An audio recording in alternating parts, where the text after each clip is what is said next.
თვითმმართველობის არჩევნებამდე დაახლოებით 127 დღე დარჩა. საჯაროდ ყველა უარყოფს, თუმცა ფაქტებითა და განცხადებებით დასტურდება, რომ ოპოზიციის უმრავლესობა არჩევნებისთვის ემზადება. ნაციონალურ მოძრაობაშიც თქვეს, რომ ლელო და გახარია რეგიონებში უკვე სიებს ადგენენ. ლელო კითხვებს გაურბის. ქართულ ოცნებაში ამბობენ, რომ ოპოზიციაში დავალებებს ელოდებიან.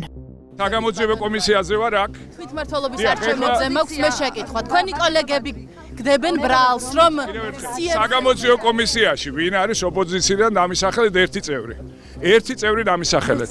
გეკითხები თვითმმართველობის არჩევნებზე. განაწილეთ ამბობს, რომ ლელო რეგიონებში მუშაობს. მე მკითხავი ნამდვილად არ ვარ.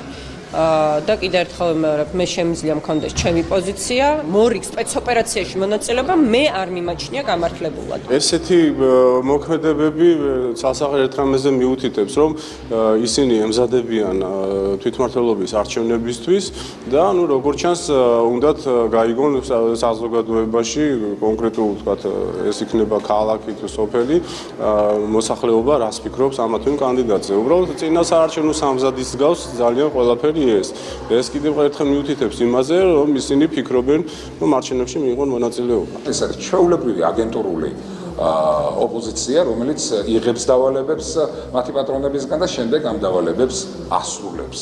ნაწილი ამ აგენტურული რადიკალური ოპოზიციისა ღიად აცხადებს, რომ ყოველ შემთხვევაში მათ არჩევნებში მონაწილეობაზე უარი არ უთქვამთ, მაგალითად გახარია, არის მეორე პარტია, რომელიც ასევე დაიარება რეგიონებში და ცდილობს მხარდამჭერების მობილიზებას და კიდევ არიან რადიკალი პარტიები, რომელიც გულზე მჯიხს ირტყავენ და ამბობენ არ მივიღებთ მონაწილეობაზე, თუმცა ნუ გამორიცხავს, რომ წინასაარჩევნოდ, როგორც კი მოვა ამის შესაბამისი საკანონმდებლო დრო, დაეწყვნენ ეს პარტიები და ყველა დარეგისტრირდეს თვითმმართველობით არჩევნებს.